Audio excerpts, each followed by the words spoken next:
Building's gonna close at 9 today and not 10. So we'll still pray Maghrib here, but just so people anticipate after Maghrib, we'll head out, as opposed to the building staying open a little bit later like it normally does. Technically, the building was supposed to be closed by 7, but they extended it for us.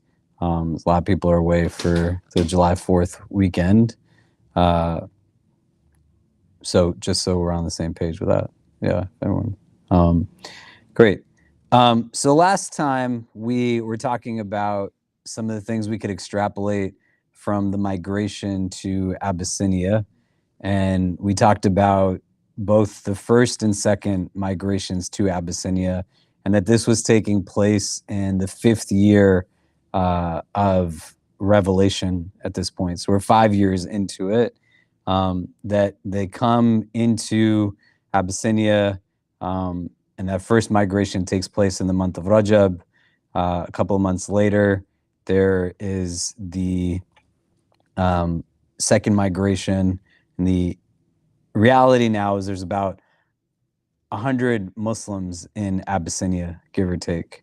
And that's a big chunk of the community. That demographic stays now well into the establishment of the city of Medina. They're in Abyssinia, and we'll talk about that for in a little bit, as to why that might be something that the Prophet ﷺ had take place. The Najashi is an interesting individual, because ultimately he is someone who the Prophet gives this indication in the Hadith that he becomes Muslim. He's a Christian king, the king that is the ruler of the Abyssinian nation, what we know as modern-day Ethiopia, that this group of Muslims have been sent to. And we talked about this a lot in terms of what are some of the wisdoms that they were sent to this particular kingdom, the Prophet being informed as an individual that he knows that this kingdom actually exists. We talked about why it was important that and impactful to understand that this was also the kingdom of a black king and a black community and a black society that the Quraysh were being sent to, that the early Muslims were being sent to. But in the 9th year after Hijrah, so in Medina, there's an instance now where the Prophet tells his companions that essentially today our brother has passed away, the Najashi in Abyssinia, and he commands people to pray the janazah prayer for him. Over the course of the period where he is in authority of his kingdom, he's not publicly declaring his Islam. And there's a lot of instances over that period of time, right? We're saying from the 5th year after Hijrah, the 5th year of Revelation, right? So year 5 of Islam, and then there's 13 years in the Meccan period. We're in year 5 right now, so we have a long way to go till we get to Medina, but that's going to be another 8 years in Mecca, and then there's 10 years in Medina, right? So the calendar that we have that denotes after Hijrah is not talking about the Abyssinian Hijrah migration, but the high migration from Mecca to Medina. So in the 9th year after that movement is when the Najashi passes away, this Christian king who they were sent to. So if you do the math, right, it's 8 years plus 9 years is 17 years. It's a long period of time. And over the course of that time, he is being challenged every so often that you don't adhere to our Christian theology. You don't adhere to what it is that our doctrine teaches. There's some indications within the prophetic biography, the literature of the Seerah, that the Najashi had written certain things onto a document, like a small letter, that he would carry within essentially his garment. And when people would ask him questions about his belief in a triunal system a belief in the deification of Jesus, alayhi salam, his belief in some of these things, he simply would put his hand on his chest and say, this is where my belief is, in response to that question. But as we had mentioned, when we were talking about the persecution of the early Muslim community, and there were some people who took it forthright, like Bilal ibn Rabah, radiallahu an, but there were others who, when they were really pushed and challenged, that at some instances they would just give in to what the Meccans were doing under that persecution. The Najashi has autonomy within our religious tradition because of the threat to his life and his existence to not publicly tell people that he practices Islam. And the whole idea is that when you're in that space where there's an outward threat, the explanation that preserves your life is acceptable so long as it's not indicative of what you actually believe in your heart. You see what I mean? And so the Najashi is in this place where he is considered now categorically as one of two different groupings of people. We have like the title of a Sahaba, a companion of the Prophet, right? To be a companion of the Prophet, you're somebody who would have had to met the Prophet in your lifetime and then passed away in a state of Iman, a state of faith. So Abu Lahab, Abu Jahl, these were people who met the Prophet in person, but did not pass away in a state of Iman. Then there was people who come in the generation after. They're called the Tabi'een. So these were people who would have met a companion at some point in their lifetime, and they then pass away in a state of faith, a state of Iman. There's two individuals that we're taught about, the Najashi being one of them, and another person by the name of Uwais al-Qarni, Uwais of the Qarn tribe, right? Some people might have heard his name before. He's a person who the Prophet tells Umar ibn al-Khattab that if you see this man, Uwais of Qarn, like come amongst like caravans coming from Yemen, etc., gave a bunch of descriptions, and you can look it up online, right? Uwais of Qarn, he says, if you ever meet him, like tell him to make dua for you, you know, and probably this week, but more likely next week, we're going to talk about the conversion of Umar ibn al-Khattab. Today, we're going to talk about the conversion of Hamza ibn Abdul Muttalib, which also takes place in this 5th year of revelation. But Umar is known to be like a very key figure in the establishment of the Muslim community. The Prophet says of him, لَوْ كَانَ نَبِيًّا بَعْدِي لَكَانَ عُمَرَ, that if there was a Nabi, a messenger after me, it would be this man Umar, right? He has a lot of kind of weight and recognition in terms of his contributions. And the Prophet's telling him that if you see this man, you tell him to make dua for you, right? Because of the lofty nature of Uwais of Qarn.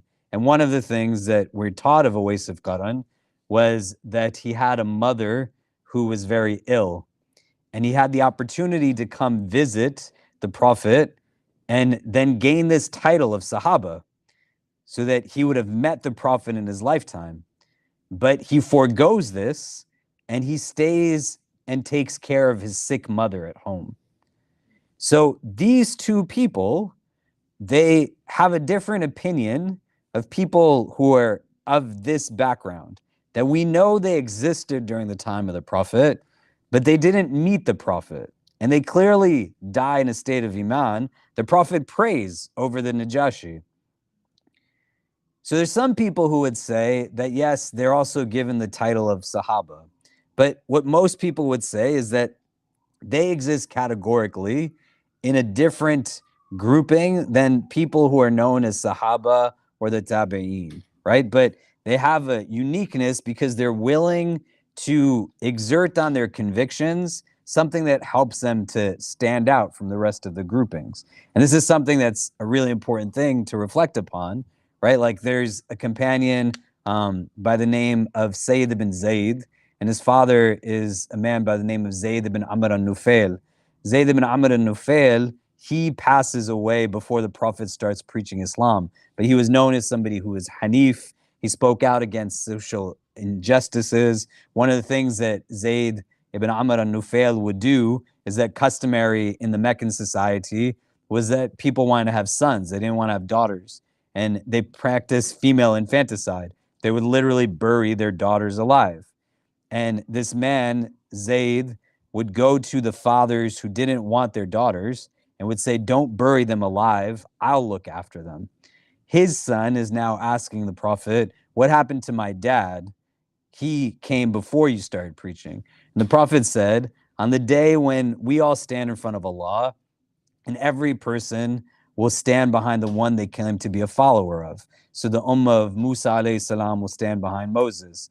The ummah of Nuh alayhi salam will stand behind Noah, peace be upon them both. The ummah of Muhammad alayhi salam will stand behind him. May Allah make us from amongst those who stand behind the Prophet Muhammad.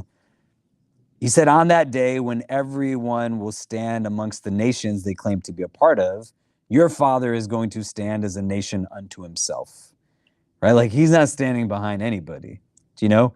But what was giving uniqueness to these individuals was both the conviction they had and how they were willing to exert action based off of conviction.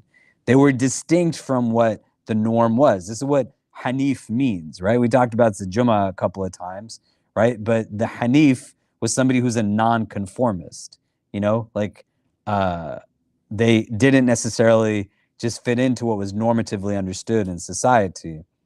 With the Najashi also, kind of wrapping up some of what we were talking about in relation to Abyssinia, the Prophet prays the funeral prayer for the Najashi ghaib, like without the body present. There's different opinions on this, right? That some people will then utilize. They'll say you can pray the funeral for someone who has passed away without their body being present. What are instances that this might happen? Somebody drowns, right? Somebody, is, lost in battle someplace, right? When we had September 11th, in 2001, the World Trade Center was attacked. There was a man who was part of a community that I grew up in New Jersey. His name was Tariq Amanullah, who died in the World Trade Center attacks. And, I used to coach his son in soccer. I knew him really well. He's a very nice man. May Allah grant him peace. There was tons of people who, in the World Trade Center attacks, there wasn't really like any discernible parts of their body that were left, right? There were like bits and pieces of things that might indicate like some type of DNA. So there's instances as to why there might be a need to pray a janazah without a body present. There's other opinions that would say this was an exception to the rule. Like it's not the norm. And where you don't have the body, you can't do the janazah prayer, right? And Allah knows best. They're both valid opinions. So the Prophet has most of these Muslims stay in Abyssinia until the 7th year after Hijrah. So they've now been in Medina for 7 years, and that's the point where he turns to the Najashi and says, send all of them back to Medina. Why do you think this is? And like, what is some of the things we can extrapolate from this? That they're not in Mecca where they're being persecuted. They're in Medina, and they're pretty much closer to the conquest, the return back of Mecca to their authority than not. They've established a lot in those 7 years in Medina. Why does the Prophet have them still stay in Medina for 7 years? Like, what are in Abyssinia for these 7 years in Medina? What are some of the things that we can kind of draw from this in terms of just learnings? That he doesn't bring all of them back right away. He has them stay in Abyssinia quite at a distance from them. And they're not proselytizing, by the way, right? Like they're in Abyssinia. We know that Najashi became Muslim, But there's not any indication that a lot of other people in Abyssinia converted to Islam at that time. If anything, when we talked last week, Salama, when she's talking about the kind of anxiety that they're feeling, because they're in this place just trying to do their own thing, and then all of a sudden, the king calls them to come speak in their court, and they're in a state now that's quite frantic. Like, what's about to happen here? They're trying to keep it undercover. They're not trying to necessarily, say Abyssinia is going to be where we propagate all of this stuff. So why 7 years after the Hijrah is when there's now movement away from Abyssinia back to Medina? And we could, just to get people talking, like, why do you think this is? Strategically, what's happening there? What are some of the things we can take from it? If you can turn to the person next to you and just kind of talk it out a bit, and then we'll come back and discuss and then move forward from there. But go ahead.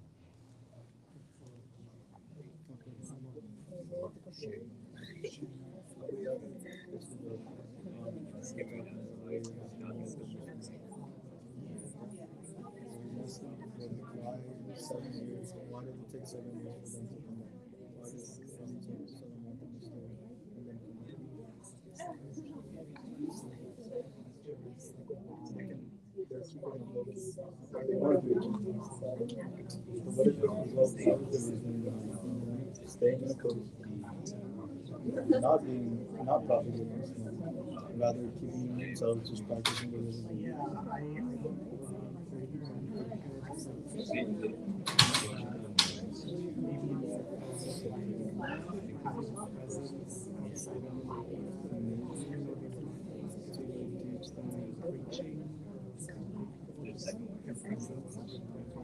The importance of even though they were on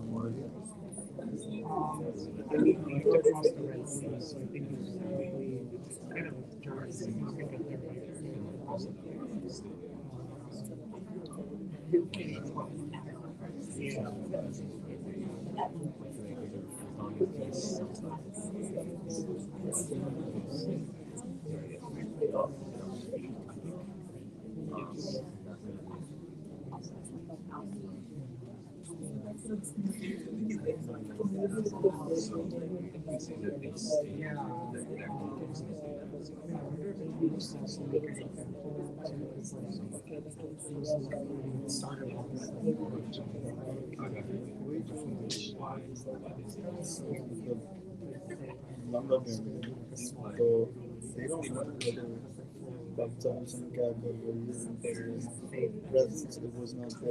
with them. So maybe it's like that experience of still having the religion and the message away from the Prophet Sallallahu. That experience kind of reflects where you go now. So not to the point not physically here, but the idea that we're still practicing and our belief in Him is as strong regardless of Him being here or not. That's an example.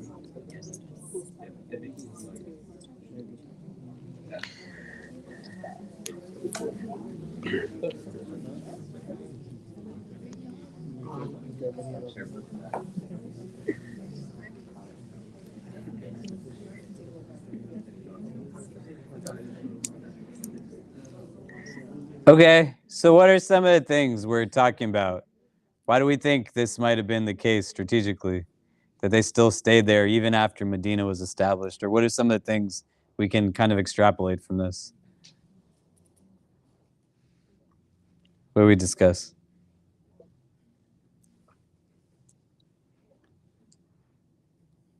Yeah.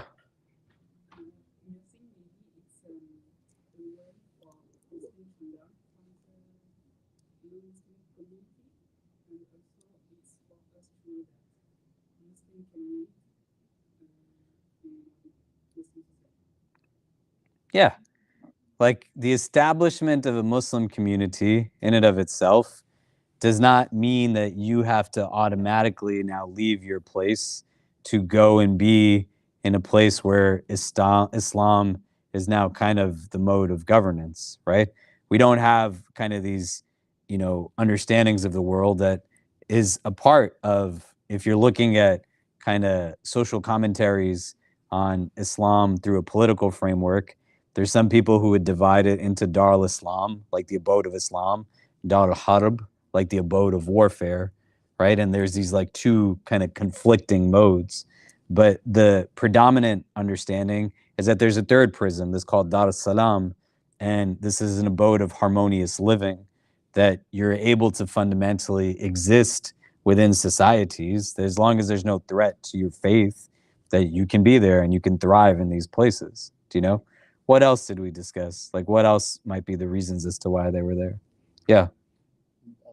We were kind of discussing how even though the presence of the Prophet wasn't physically there, so they're kind of serving it as an example of how we can maintain our faith in both, again, a place where it's not a majority Muslim country or anything, but it's also having that faith in our messenger and his teachings. Yeah. Okay. Other thoughts? Anything else?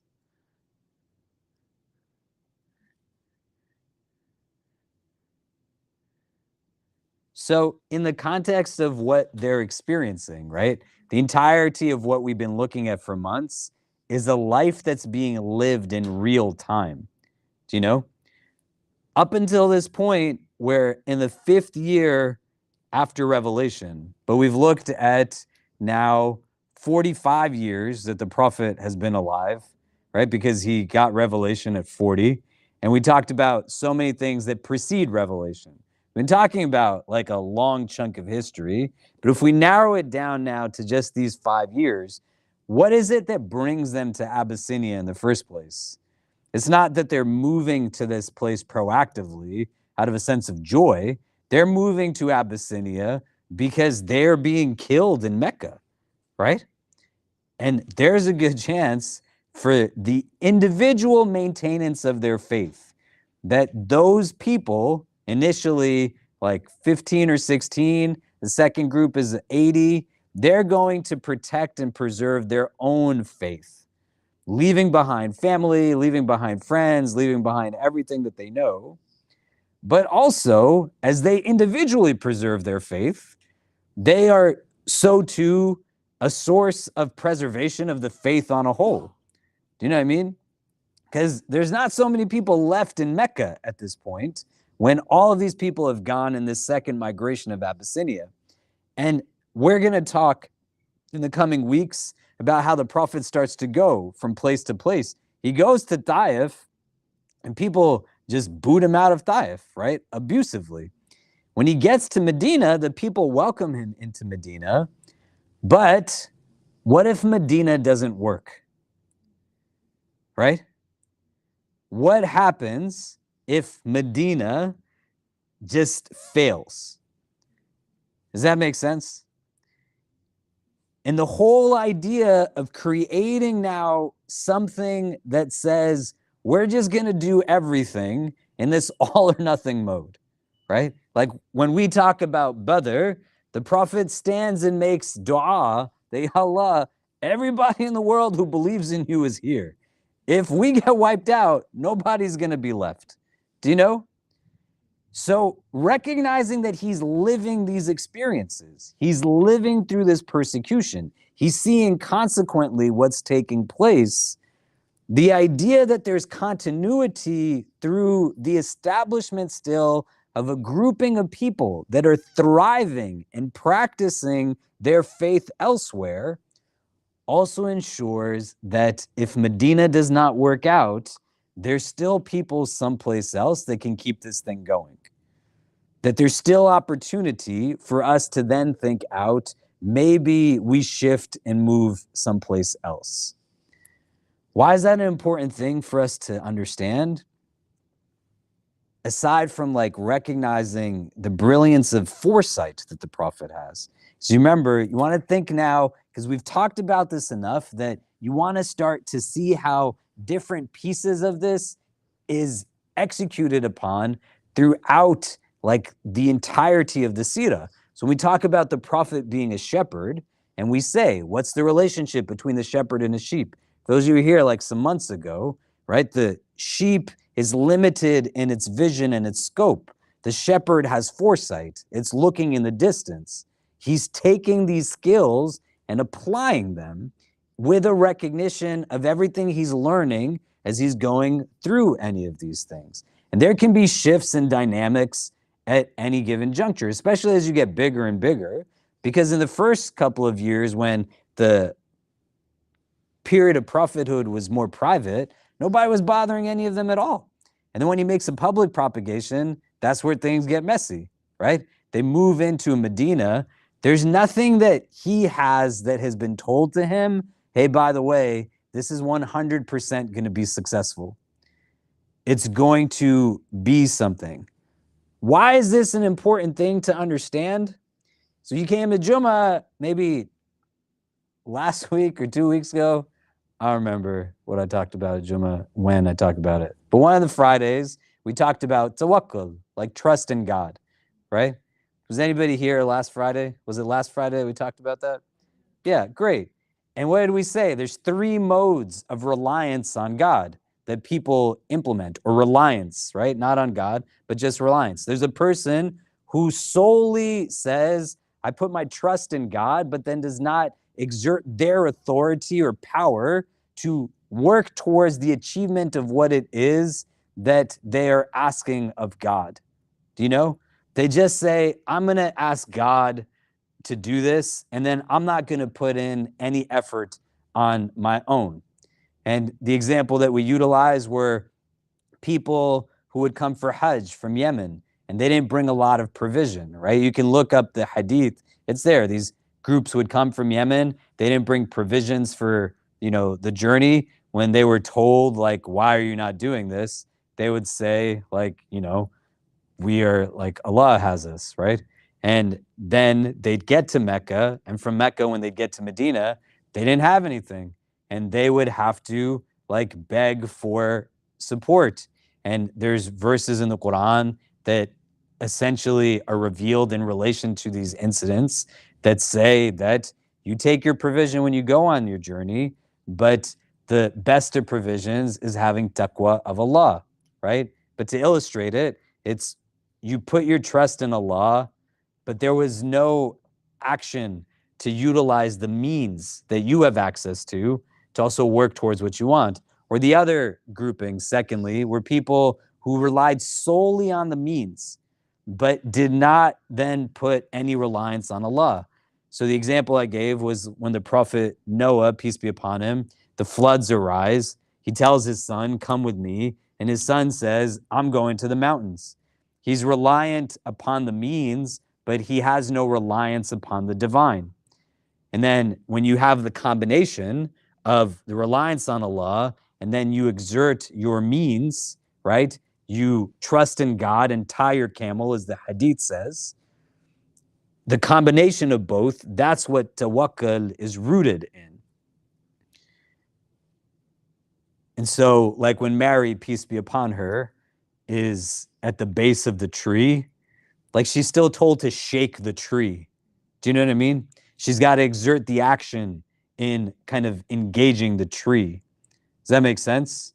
So the prophet here has his trust in God, but he's got to still tie his camel.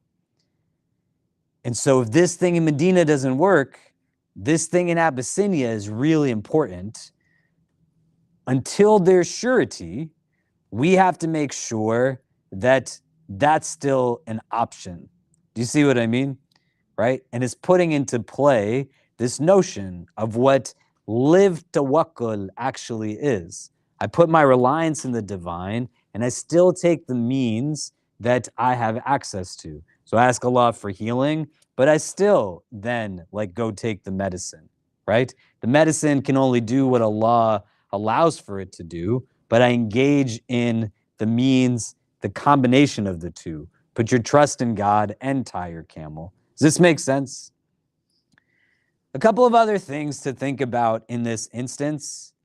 We said Amr ibn al-As was not Muslim at this time. And he was amongst the people that the Quraysh sent to Abyssinia to bring people back to Mecca. He wasn't successful, right? How far was Abyssinia from Mecca? Do people remember? We talked about it a bunch of times. 70 days what? Walking, right? It's far, you know? This guy wanted so badly to bring these Muslims back so they could persecute them more. And he failed at it. Amr ibn al-As. But the catalyst for his failure was that the person in authority, the Najashi, the Negus, he bought into what Ja'far ibn Abi Talib was saying was the belief. And we read the beautiful words that Ja'far radiallahu anh shared last time, and you should familiarize yourself with it. It's like a really amazing moment in the Seerah. If you read it and try to just visualize it in your head and the words that he shares, it's remarkable. How do you think Amr ibn al-As is making that 70-day trek back to Mecca? You know, and he's not walking, maybe he's on a mount. We don't know how many days it took him, but it didn't take him an hour, right? He had to go back trying to figure out what he just failed at and how did he fail. So what we said last time, he bought gifts for like the bishops and the advisors of the king. He knew how to schmooze with people and get in front of the Najashi. He even brought gifts that he knew the Najashi would appreciate, and they still didn't get to bring these people back. So what some of our narrations say is that when Amr ibn al-As comes back to his home, he just keeps himself in his house, and he's not talking to anybody. He's not an everyday person. If he was some random person, they wouldn't have sent him to Abyssinia in the first place, right? So people take notice of this. But what he's trying to figure out when he's in his house is, what is it that the Najashi sees in what these people are doing that I don't necessarily see eye to eye with?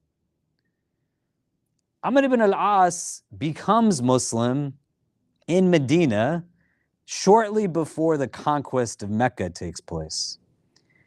It takes him that much time from the 5th year after Hijrah, of Revelation, until around like the 6th, 7th year after Hijrah, right? Because Fath al-Makkah is around the 8th year after Hijrah. We'll talk about all of this later. You don't have to know the dates just to memorize it, but just to understand sequentially, like what's actually happening in real time. It takes Amr ibn al-As from the 5th year of Revelation until that much time in Medina to then come to a place where he finds truth in Islam.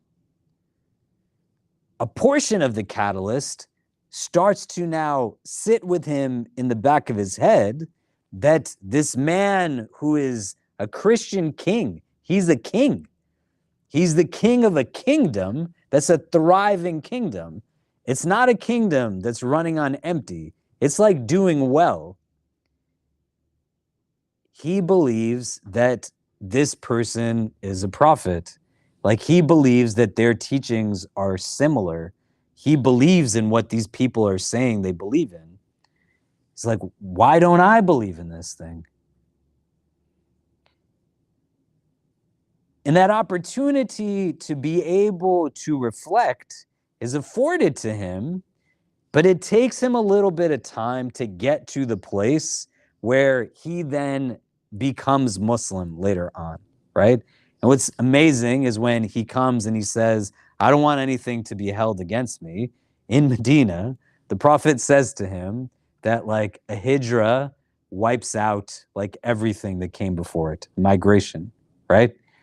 And when you look at like the nuance of the meaning, this man was involved also in a great persecution, that he made a migration to Abyssinia only to make life difficult for these people. And now he makes a migration to Medina in order to embrace La ilaha illallah, Muhammad Rasulullah.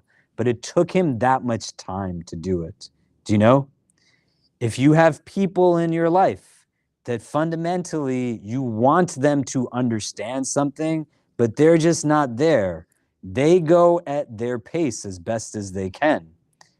And you don't know what's going on in the back of somebody's head in terms of now how life experiences get them to think things differently, right? Think about what it must feel like for you when you don't get the job you applied for, when the marriage you want to have, like the person's parents say no, when things don't work, how much you're in your own head. Amr ibn al-As can only get to where he has gain through loss in his mind because he didn't succeed. He didn't bring them back. But through that failure, he has an opening to something that's a greater blessing than anything else. It gets his mind now to start reflecting in things that he wasn't reflecting on prior to. Do you see what I mean? So it goes back to us individually as well. And this idea of trust, that you can plan, I can plan, but Allah is the best of planners. And it might not make sense to you in the moment, and you might get frustrated, but you still just put your trust, and then you let Allah do what it is that He knows makes the most sense. So you have family that's not doing right. You don't know what it is that's going to tweak them towards an understanding of what's going to be more good for them, not just in a worldly sense, but in an otherworldly sense. Everybody has this capacity to change. This man was going to bring these people back so that he could hurt them.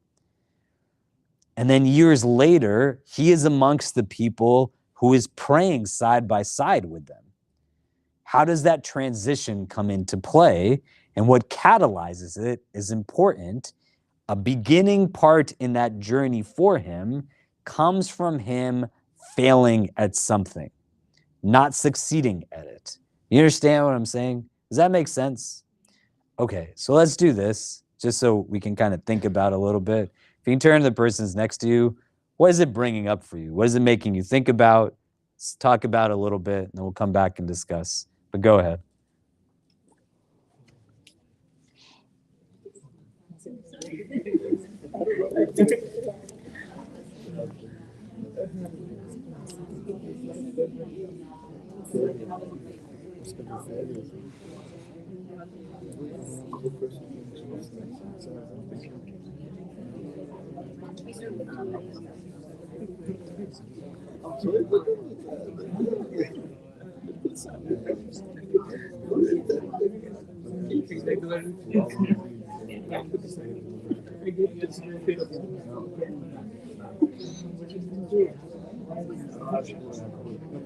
Why is it relevant? What does it bring up to learning from failure, especially when it comes to biggest failure,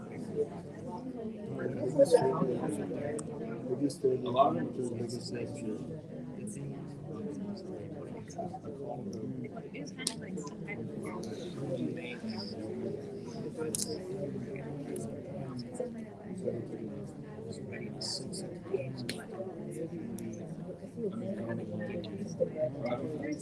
Everybody sorts for me. Every time you do kind of train yourself to think good things will come to everybody. Some things are just so bad, such big failures that you can get something different. It does come out of it. So they can only realize it upon receiving it, actually realizing it. Even literally after the time, after maybe they're about to that once you find the good, then you like progress.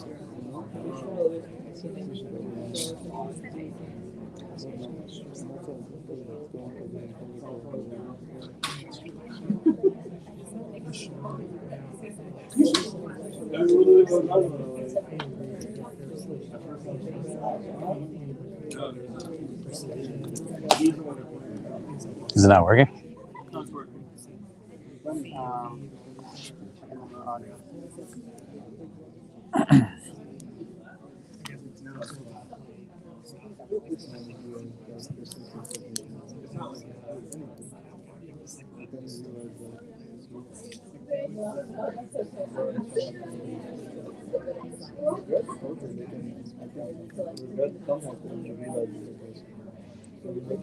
It's not an issue. I felt like it's like sometimes it's like you have a chance,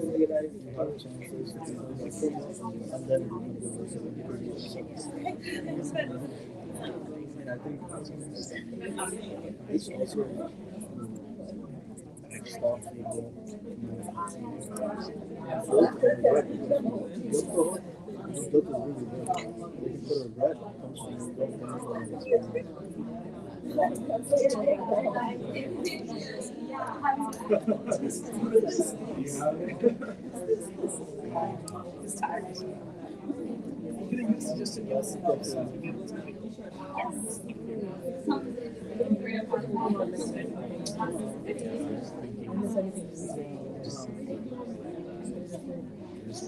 Was that one here the whole time? Was that one here the whole time? I'm so out of it, man. No. Okay. So what are some of the things coming up? Maybe around this idea of like trust, reliance, in the divine, because I think probably stuff we can resonate with, right? Or even any of the rest of it. What are you discussing? What's coming up for people?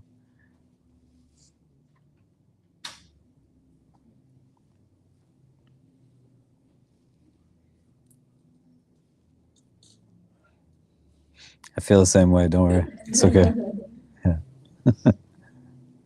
We discussed rejection being redirection and being set up for something greater that we might not even be able to visualize, but just having hope and trust that something better is on the way than what we imagine for ourselves.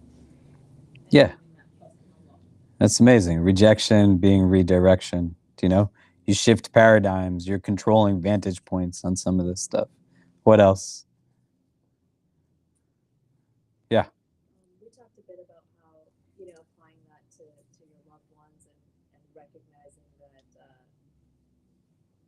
the timeline you might have in your head for someone's journey to where you think they should be or where you think they will eventually get is kind of outside of our control. So like having that perspective and being aware that someone can only go at their pace. So what would you need to do? Like making decisions around, do you want to be there for that? What do you need to do to allow you to be there for that? That's some of the stuff. Yeah, divine timing is a real hard thing to wrestle with sometimes. Me wanting it is not enough of a reason as to why I should have it right now. Do you know? And the ego is very real. To get to a place where my defining of like success is that I get it when I want it, as soon as I want it, and how I want it. When you live in a consumer-driven society, it's built off of this idea that liberation is rooted in the freedom of choice, But what they're really doing is suffocating you with so many choices that it gets you to a place where you don't have contentment with what you have because you're always wondering if something else is better, right? And, I can't enjoy any of it because I wonder if I had picked one of the other options, that might have been better. Why are there 50 types of jeans, right? Like there weren't before. When you go into an ice cream store, I use this example a lot. When I take my kids to get ice cream, they spend hours, like not hours, that's exaggeration. We sit there for 8 hours. No, they spend like a long amount of time trying to figure out what ice cream to get, and they always end up getting the same thing, but they're constantly like looking and seeing, and they will sample to and my kids are cute, mashallah. So the people behind the, like counter are like, we'll give you whatever you want. Keep sampling it. And then when we sit down, they're in a place where they're not fully able to enjoy what they have because they're worried that something else would have been better that they didn't pick, right? And you think about it, like, why? Why is it hard for Muslims to be committed in relationships? A good chunk of it is that I'm always wondering if something else might be better. It makes fundamentally no sense when you're looking at it and you're involved in it, but it's not a product of like maturity and immaturity. It's a product of you live in a consumer-driven society that's teaching you that novelty is what creates contentment. You have to constantly be buying something new. And if you don't have like a new version of this that you're using exactly the same as the first 5 you bought with money you could spend on something else, because you're buying into the marketing scheme that's teaching you that your contentment is attached to having this, and every version of it that comes out so purposely that you know how crazy it is. They keep changing the charging port, so you can't even do anything other than continue to buy stuff again and again. But the second thing that it's teaching you is not just that this is where your happiness lies, but it also teaches you simultaneously to be dissatisfied with what you have in front of you in the moment. Do you know? And that novelty experience gets equated falsely with contentment. And here, we're able to understand it through some different prisms, through some different recognitions of like, how do we actually get to a place where inward balance is a part of this? And it's not based off of me just getting it how I want it, when I want it, exactly the way that I would like it. And knowing how you work becomes important so that you don't feel like you've succeeded because people give you coffee written with your name on it to your exact specification. It's actually creating a detriment that feeds the ego and enables entitlement and thinks that just because I want something, that means I should have it. And it's a destroyer of tawakkul, right? Because you're putting more emphasis now on the nafs than on the heart. The heart's contentment is on this type of reliance. What else is coming up for people when we think about some of these things? What else do we discuss? Yeah. You mentioned that you do, but you viewed it as like a failure, and you was reflecting on it. So also the idea of like, if you feel like it's a failure, the perspective that you bring to it can be very important, whether you kind of embrace that and see like the blessing or the lesson behind it, what do you learn from it, or like you want to like continually struggle and try to work against it. It's like a very different experience. Yeah. Amr ibn al-As is not stewing in his failure and then like berating the Najashi, because he knows, just like other people know, that Najashi is a just person. He takes care of his citizenry, and he's open to the idea of contemplating on something, even if it's against his perspective. It's not an overnight experience, but a lot of where we get situated, especially as you get older, like bitterness sets in and jadedness sets in and exhaustion sets in.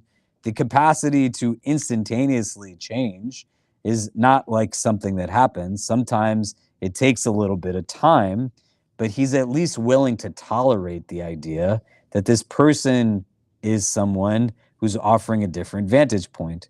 What has he been immersed in the Meccan society? The authority and the elite are the ones who are actually persecuting everybody, not creating space for them. And he's got to be out of his own bubble to be able to think about what that insularity is providing him with. But he's sucked back into it. He still gets to a place where years later, he's standing in front of the Prophet and he says, La ilaha illallah, Muhammad Rasulullah.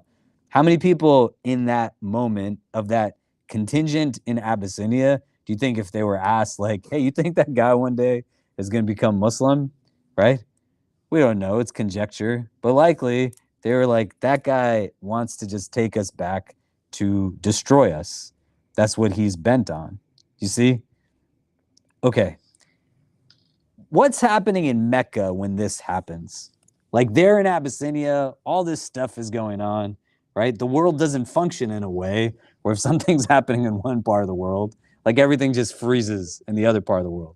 We're all existing here right now, and there's so many other people who you all know that they're existing right now someplace else.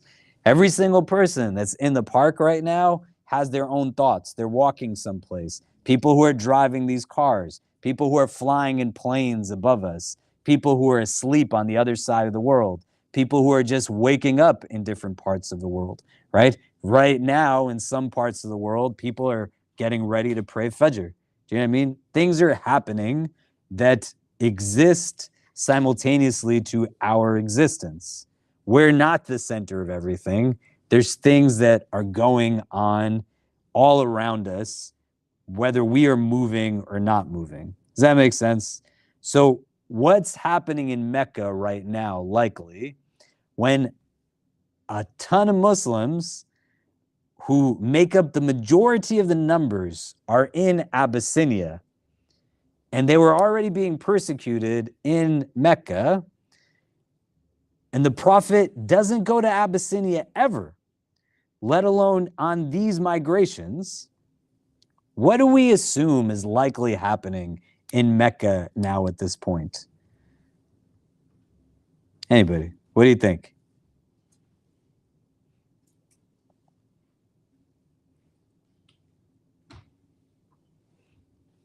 It's not a trick question.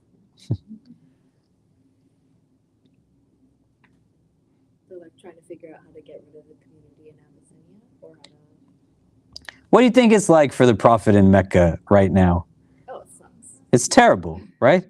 He just lost a ton of people, and it was in the midst of persecution. What's going to be happening now at this juncture? So in this 5th year of Revelation, one of the things that we start to also see is how key individuals play a role in the development of the communal growth and the longevity of things. The Najashi is a necessary component to what it is that those people experience, right? Here now in Mecca, the Prophet ﷺ finds himself in a situation where he is walking near the mountain of Safa. And as he is walking near the mountain of Safa, Abu Jahl is in a particularly hostile mood. He starts to verbally abuse the Prophet ﷺ and then starts to physically abuse him, mistreat him. And we already know that he was from amongst the most horrendous in terms of his opposition against the early Muslim community. Now he's in a place where all of his people are still in Mecca and a majority of the Prophet's people are in Abyssinia. He's got even less people to have his back. And so Abu Jahl, he persecutes and is hostile towards the Prophet in ways that he has never been before, and he's doing it in front of people.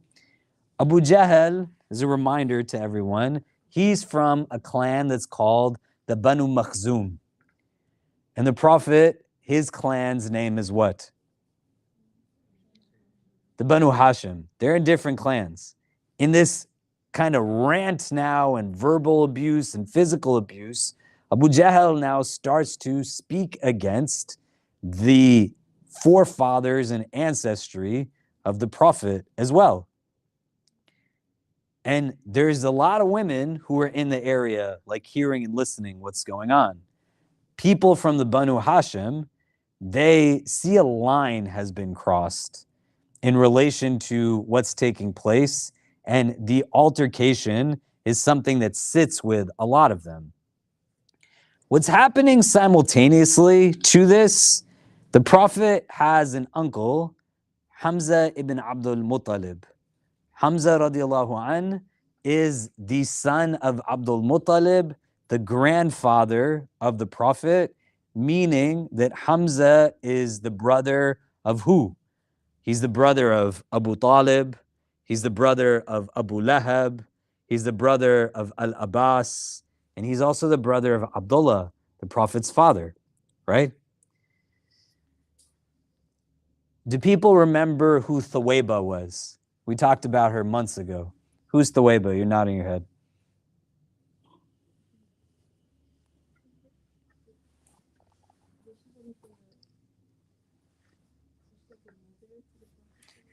Yeah, she nursed the Prophet, right? Thuwayba was the emancipated servant of the Prophet's uncle, that when the news of the Prophet's birth came to him, he set this woman free and said, go nurse my nephew. Hamza is not like much older than the Prophet. And Hamza radiallahu an is close in age to the Prophet alayhi salam, and he's also nursed by the same woman, Thuwayba. So they share an extra bond that is their milk brothers to each other. Hamza radiallahu an is somebody who has a different reputation in the Meccan society. He's called Asadullah, the lion of God, but he's known like for different things in that Meccan society. For example, he was known as somebody who in battle, he could fight with both hands at the same time. It's not like an easy thing to do, right? I know a lot of us have never been in battle before. Clearly, I am not built as someone who is out there doing those kinds of things. But just try to conceptualize as best as you can in your head. Anything that you have seen cinematically where someone is fighting, they usually have something to shield themselves as well as something to kind of engage the opposition with weaponry, like in an offensive manner. But just think about how you function as a person, right? Like most of us are able to use one hand well. You know, we write with one hand. We like have a stronger hand in relation to a weaker hand. Do you know? Some of us might be ambidextrous. Is anybody ambidextrous here? You can use both of your hands. Amazing. My son Kareem thinks he's ambidextrous also. He's constantly telling me, Baba, I'm righty and lefty. I'm like, all right, Kareem, you know. But it's not an easy thing to do. And the ability to do that well. Like think right now, if I said to everybody, you can only come to the Islamic Center if you write legibly the same exact way with both of your hands. You know, most of us cannot do that. This man can use a sword in both of his hands at the same time with efficiency. That's like a thing you get known for, right? He's also known because he's not really involved in the day-to-day stuff that's happening in Mecca. He goes on a lot of expeditions, explorations.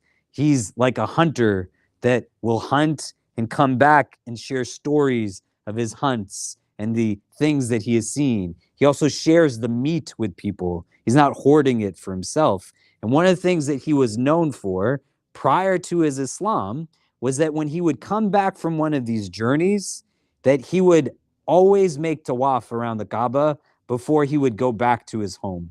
It was something he would do with all of his belongings. He would come in. So he had that element of spirituality, right? And you think about people who hunt their own food, people who are travelers, right? People will ask, Hamza radiallahu an, he's going to take his shahada in this 5th year after revelation. And he's very close to the Prophet. They had a close like upbringing. They spent a lot of time together. You know, they had the same milk mother. We talked about him, like when we talked about the wedding of Khadija radiallahu ta'ala anha to the Prophet sallallahu, and a little bit more detail there. And then Hamza was like present and one of the witnesses at this wedding. You know, he's close to the Prophet of God. He's not in Mecca so much because he's going out and doing these things, his hunts, like his travels, but he still has this notoriety and recognition. And when he comes back in, people want to be like Hamza. Do you know? He comes in, they gather around him, they look up to him. He's known as like a strong, well-built, like attractive individual. And not just in terms of like physical aspects of beauty, but when people have confidence, right? They have a sense of self-esteem. You are drawn to their personas in different ways, right? And he's also not like an arrogant person, that we see this amongst other people, but he's sharing his meat with people, right? He's engaging them when they're coming to talk to him. He doesn't brush them away, but he tells them stories. Do you see what I mean? When this thing happens with Abu Jahl and the Prophet ﷺ near the Mount of Safa, Hamza is away on one of his journeys. He comes back in that day. He's got his bow around him. He's got all the stuff that he's brought. He's getting ready to like tell people some good stories. Do you know? The servant of Abdullah ibn Jad'an comes forth to Hamza and says, before you do this, you need to know what was happening here with your nephew. And Hamza radiallahu an, he says, like, what took place? And she starts to say, I have never seen somebody do something like this as what was done to your nephew today. He's like, was it really that bad? And she doesn't spare details and says it was that bad. Hamza radiallahu an, he still is carrying all of his stuff with him. And he walks now where Abu Jahl is seated amongst like the people of his own clan and the people who have his back. And he goes to where he is and he takes his bow and he strikes Abu Jahl in the head. And they say it like splits his head. Blood is gushing forth from it. And all the Banu Makhzum stand up to go at it with Hamza radiallahu an. And Hamza radiallahu an, he says that you are attacking my nephew, you are attacking like who he is, then no, I am one of his followers. And they say in that instance, the Islam of Hamza is not genuine. It's coming from a place of hubris in relation to the connection he has to the Prophet ﷺ. These people are ready to now go toe-to-toe with Hamza radiallahu an. Abu Jahl is not a physically small person, but the way we are constantly described of the physique of Umar ibn al-Khattab, for example, he's a large individual, strong, built, right? Like he's literally wearing his sword on his neck when he's walking to meet the Prophet the day he converts. If you've ever held a sword, has anybody ever held a sword before? No one's ever held it. You've held a sword? Yeah, like a big sword? Yeah, you can't carry it like on your neck. It'll swing and you'll cut into yourself. Do you know what I mean? Carrying a sword is crazy. I don't know what you felt like when you held the sword. What was it like? It felt like having a sense of responsibility, like that can hurt myself and hurt others. Oh, you're a better person than I am. I was in Sri Lanka giving a khutbah at Jummah, and one of the sunnahs when you're giving a khutbah is you hold either like a staff or a sword in your hand. I clearly don't hold a sword in my hand here in the middle of the West Village at NYU when I'm giving khutbahs. And now I'm on the member, and this guy comes and hands a sword to me, right? And I'm like, what is this? And now I'm giving the khutbah with this thing in my hand. I felt like super empowered, ready to go.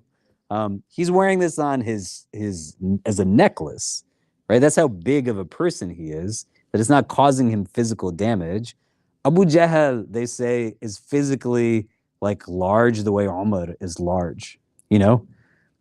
Hamza radiallahu an is going like head to head with him.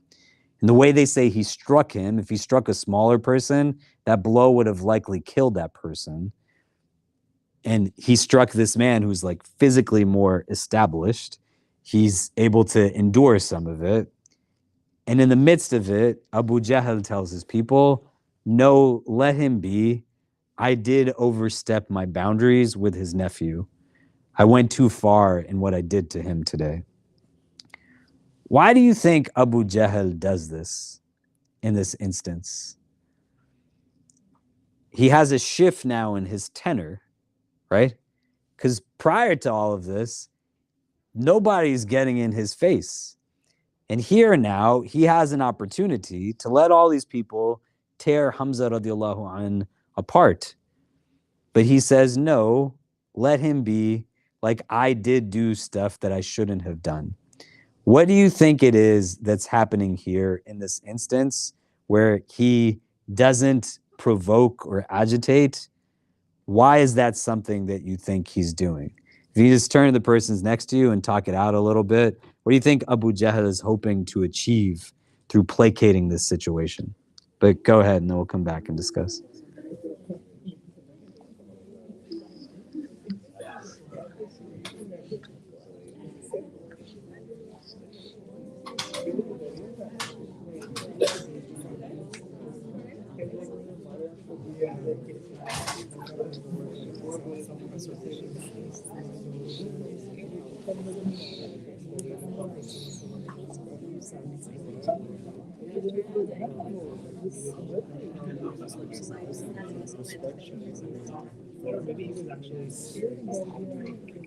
Yeah.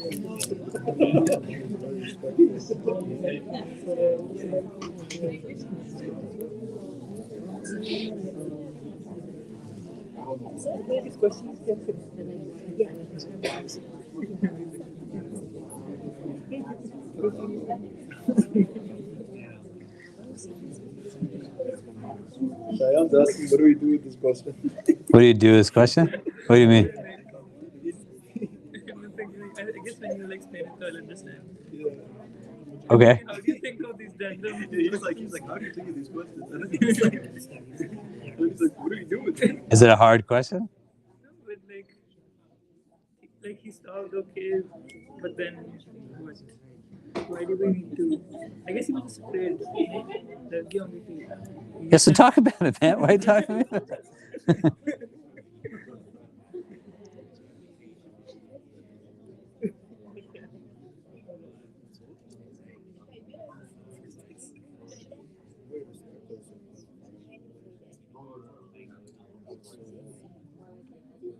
It's like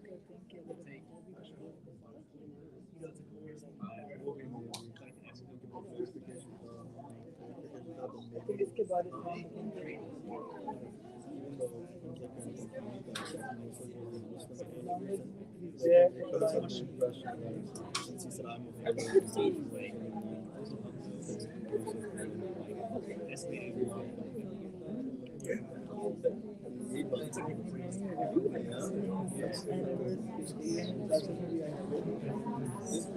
You doing okay? Yeah. You can take a quick nap if you need to. No? You sure? We can all do that. We can have nap time for 5 minutes. Okay, so what do we think? Like, why is this suddenly the response? Abu Jahl, he is not an ethical person, right? He has literally been abusing, beating, like terrorizing these people. Why does he stop in this moment and say, I was the wrong one here? I transgressed. What do we think?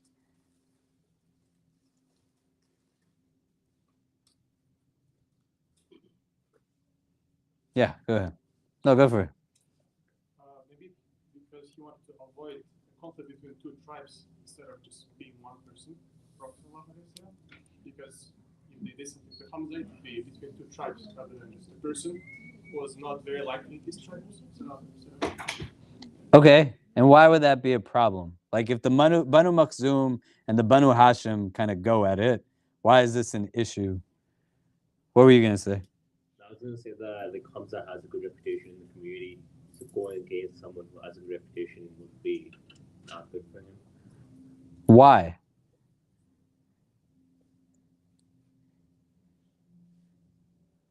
Why? My brother here also mentioned like the economics of it as well. Like Mecca was like a trading city, so just going off what he said, like maybe having like two tribes like fighting with each other will like, economically will be in a negative sense.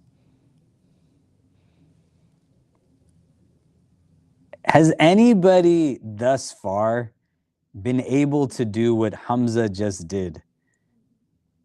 No, right? Did we see anyone so far? Like any of them? Some of these people are like powerful in different ways. With Uthman ibn Affan, he's wealthy. Abu Bakr is wealthy, right? They beat Abu Bakr to unconsciousness, into a coma, to the point where his clan also said this thing, that if he is dead, we're going to do to the persons who did this to him, like just as much, if not more so, right? What does Hamza have that these people don't have, radiallahu an? The power dynamic that he possesses is not simply rooted in what some of the other Muslims who had some power and privilege possessed. And he's the first person of this caliber that is now going toe-to-toe with Abu Jahl and the opposition. It's not just a physical kind of battle at this point, but it becomes now an opportunity for there to be that much more of a notoriety that exists now at the level of what is intellectual in a war on ideas. Everybody knows Hamza radiallahu an. They want to hear his stories. They want to be like him. They want to spend time with him. He is popular amongst people across the board. And if they start to fight with him, and he is iterated to them, I am now a follower of my nephew, then people are going to do what Hamza did simply because Hamza radiallahu an did it.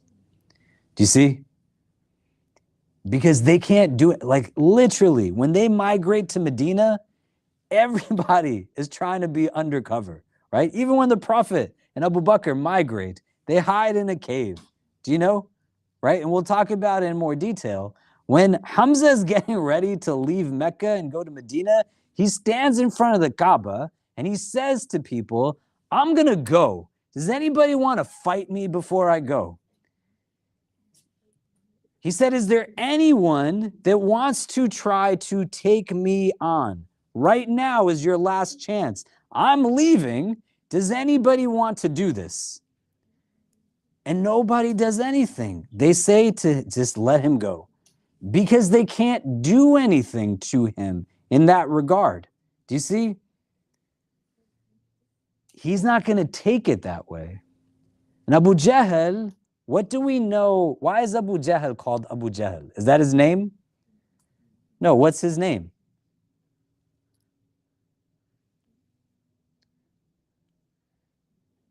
Why do they call him Abu Jahl, the father of ignorance?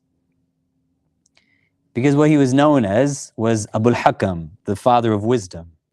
So it was kind of a play on the name that he had. So he's like an intelligent person, right?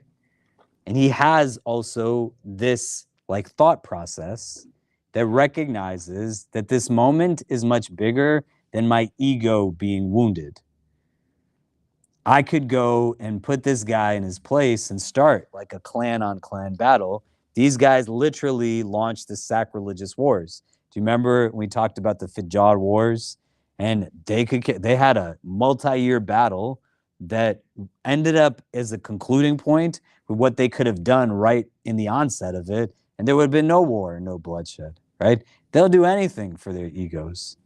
But here, he knows the cost is going to be greater, that this will potentially then bring that many more people to them.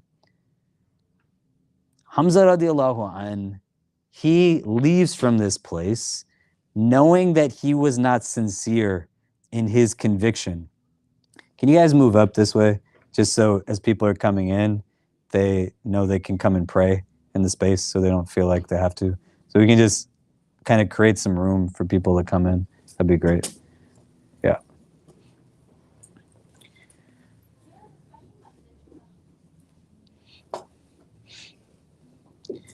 So he now sits with himself because his statement of conviction in his nephew, he doesn't even know if that's what he believes in. He just said it because he knew that was going to be the thing that also put Abu Jahl in his place for the most part. So now Hamza radiallahu an is sitting here. Think about the context of this. He's the Prophet's uncle. He's his milk brother. They're close friends. He, is well known. He's popular. He's of the Banu Hashim. He's the son of Abdul Muttalib, who is the person in Meccan kind of lore, right? He's got a lot of different things going on for him in every way that somebody could on a materialistic, worldly sense of recognition. And he's sitting with himself in this night, trying to figure out, what do I actually believe in at this point?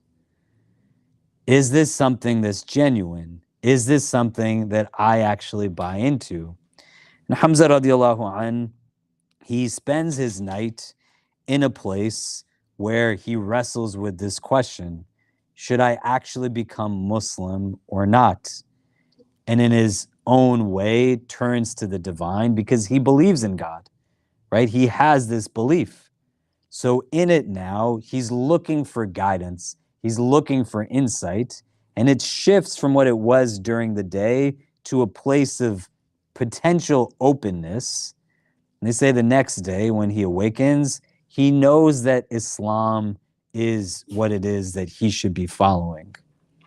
So he goes to where the Prophet ﷺ is, and he proclaims his faith in Allah as the only God and the only thing worthy of worship, and in the messengership of his nephew, sallallahu alaihi wasallam, right? This is a big deal. How many elders in your life are willing to follow you in what you think is right? Do you know? Like, how many? You think you know Islam better than me, right? You know, I taught you how to like clean yourself after you go to the bathroom. You're suddenly like this big person. You're going to tell me what it is. Hamza radiallahu an is still the uncle of this man. And he's saying, you are now my leader, right? That's really, really remarkable in and of itself. And you know it because you know elders in your life who are not willing to hear a word that you have to say of what it is that would be beneficial to them, right? May Allah never make us like that. You don't want to limit who your teachers are, and there's a lot that we can learn from people who are younger than us. I started working here when I was 22. I'm now 41, right? And every year when I work here, a lot of you come from different access points to our community, but some of you are students, right? Working at a university, I get a year older every year, and the students stay the same age every year. They're always 17, 18, 19 years old. I learned so much from these kids. And that's like an important thing to be able to understand. What is he relenting to in this moment? All the other stuff that clearly in real time he's picking up on, like these guys are not getting treated well. They're getting treated poorly. Hamza radiallahu an, when he now becomes Muslim and he goes to the Prophet alayhi salam, he's not a passive person in his Islam. I'm going to be Muslim. I believe in this thing. And now I'm going to go hunting. I'll see you later. I'm going to go on an expedition and kind of continue the way I was. But he now plays a different role in the development of the Muslim community at that time. We said that they were gathering at Dar al-Arqam. You remember? Right? The house of al-Arqam ibn al-Arqam, right? Young man who inherited a home of his father, and they were going there to convene. Hamza radiallahu an essentially becomes like the protector, the bodyguard. It's a different type of protection than what Abu Talib was able to offer. Because Hamza radiallahu an, he's not going to let you cross boundaries with the people who he protects. Do you see? And at any given juncture, he's now becoming more of the focal point for what it is that people have to go through in order to continue to persecute. So in every instance whatsoever, it adds now a different layer of protection. It gives a different sense of hope to those who are there in that house of Al-Arqam. You walk in, and all of a sudden, like Hamza, the son of Abdul Muttalib, converted to Islam. That's crazy. And they start to feel a different sense of just protection manifests through this person in what he offers. When you read about Hamza radiallahu an, the way we talked, for example, about Abdullah bin Mas'ud, he stood in front of the Kaaba and read Quran publicly the first time, right? Surah Rahman, do you know? We don't hear things like that about Hamza radiallahu an, do we? When we read hadith, like in the other class that we do, we talk about Abu Huraira, Aisha radiallahu ta'ala anha, we talk about Abdullah ibn Umar, we talk about prolific narrators of hadith. That's not what Hamza is known for.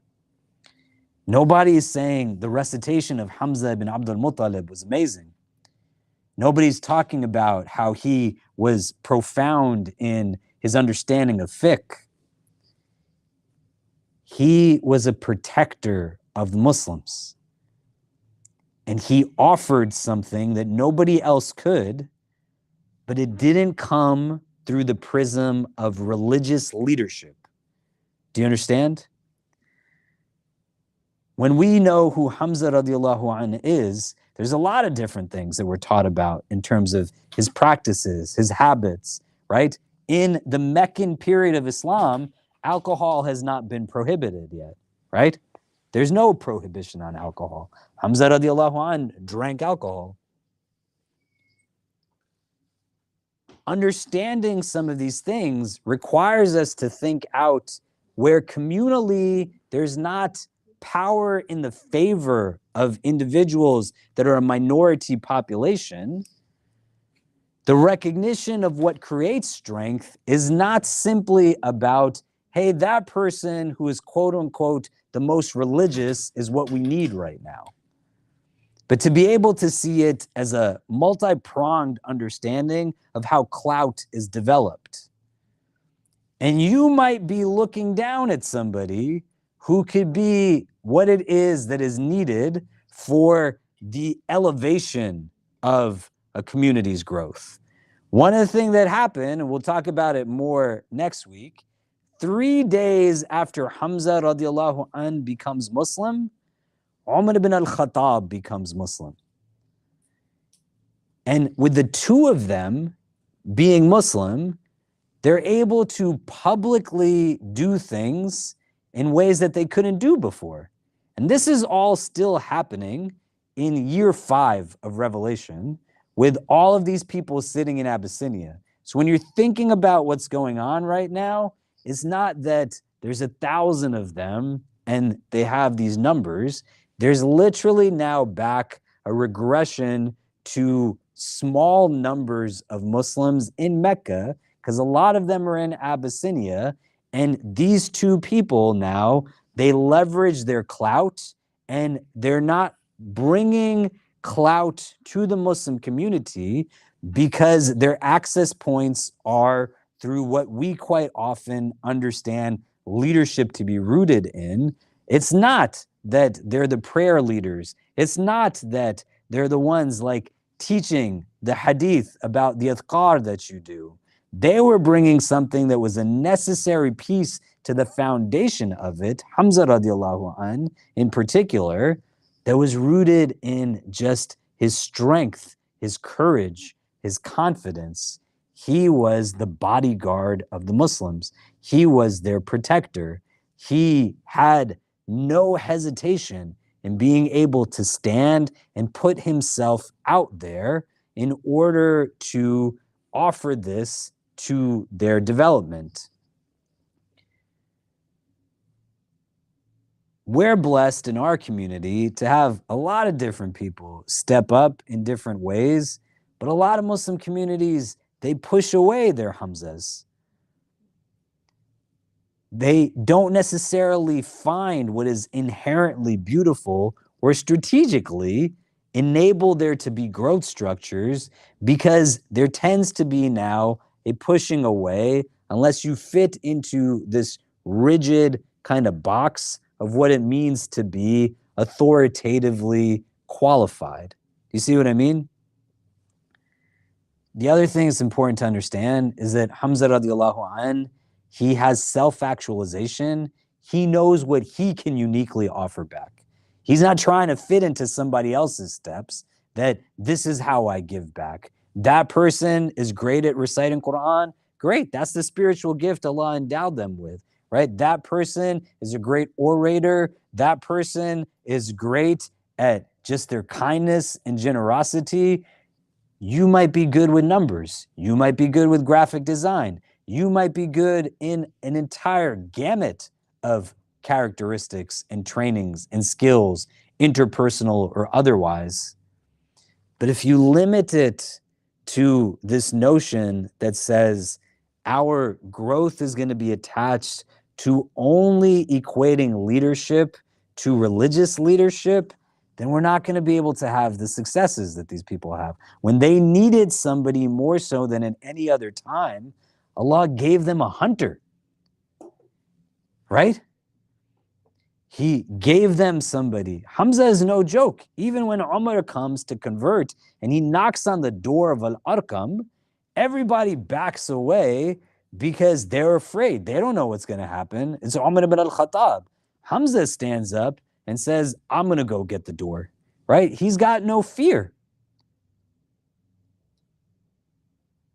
And there'll be people that we know who are like this. And you think about how they get pushed away from community settings because they might not necessarily fit into what we archetypally understand, like a good practitioner of religion to be or to look like or whatever else. Do you know what I mean? Can you imagine if somebody who had that strength was sitting next to you in the course of a prayer? They walk in, you think about how you might conceptualize a modern day Hamza carrying themselves, who they are. Where we kind of find them is not that they don't exist, but it's not part of like the focus strategy of thinking out how it is that you enhance certain things. Do you see what I'm saying? Does that make sense? Right? Hamza radiallahu an, he is a person who anybody who goes to Mecca and Medina, they go to like the base of the Mount of Uhud. They are there where the cemetery is of the shuhada, the people who are martyred at the Battle of Uhud. Nobody goes to Uhud without greeting Hamza radiallahu an. He becomes a target for the mushrikeen. And we'll get to Uhud and talk about it more, but he is passed from this world because Hind, who's not Muslim at this time, hires a man by the name of Washi, who's a spear thrower, to essentially assassinate Hamza radiallahu an. And the nature of that assassination is that he targets him in the midst of this battle, and then she comes upon his body at the plain of Uhud and cuts it open and bites into his liver raw, right? That's how much these people disliked him and the hatred that they had. And that's how much he put himself out there, right? Through his sense of strength and his sense of courage, meeting what the challenges were. He didn't have to be the person that was leading people in the sense of, I stand in front of people to pray. He was the person that was leading because he said, I have your back. You know, I'm here for you. I'm going to leverage my clout and my privilege to be able to offer to you like protection. Do you see what I mean? And it's not to like gender the conversation, but this is what like a Muslim man is supposed to be doing also, right? Huh? What do you say? Oh, yeah. This is like the idea, right? We can delve deep into like concepts of marua, right? And look through entire sayings of companions of the Prophet, of what manliness is, what masculinity is. It's not like the kind of condescending understanding of gender that comes about, right? Nor does it say that like a woman by any means is helpless. You know, the first person martyred in our religion is a woman. Do you know? That's not what we're saying. But we're saying here, this person knows like what manhood is by living in this way. He's not deriding people. He's not mocking or ridiculing people. He's saying, I'm here to have your back. I'm here to offer to you a sense of security, a sense of safety, right? Hamza radiallahu an, he's willing to stand up to anybody because he recognizes his capacity to do that. Do you see what I mean? Does that make sense? Okay, let's take a pause for a second. You turn to the person's next to you. What's kind of coming up from you from this part of it? Like, what is it making you think about?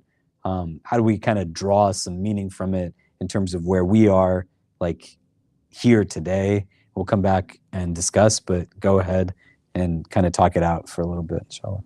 Yeah.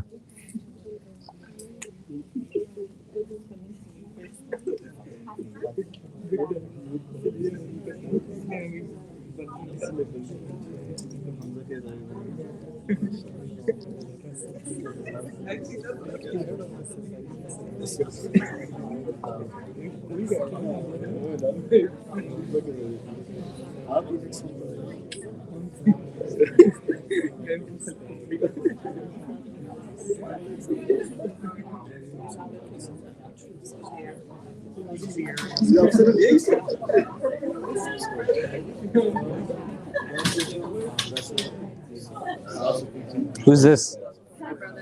Oh, yeah? Do you like her? Do you get along with your sister? You do? What do you like about her?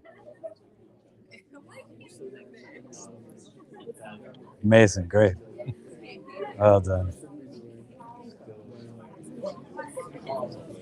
Representing my religion and what it means to be part of it out of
It's about not taking a passive approach to representation. It goes back to capacity. It goes back to the idea of capacity that we were talking about. You can either do it or you don't literally. Always be like, I am going to back up my own. Not backing up. Yeah. I think there's like a clip that's I'll check it out outside of our I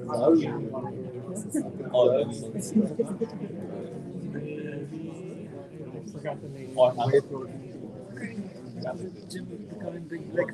No, man. That's not what it is. Oh, my God.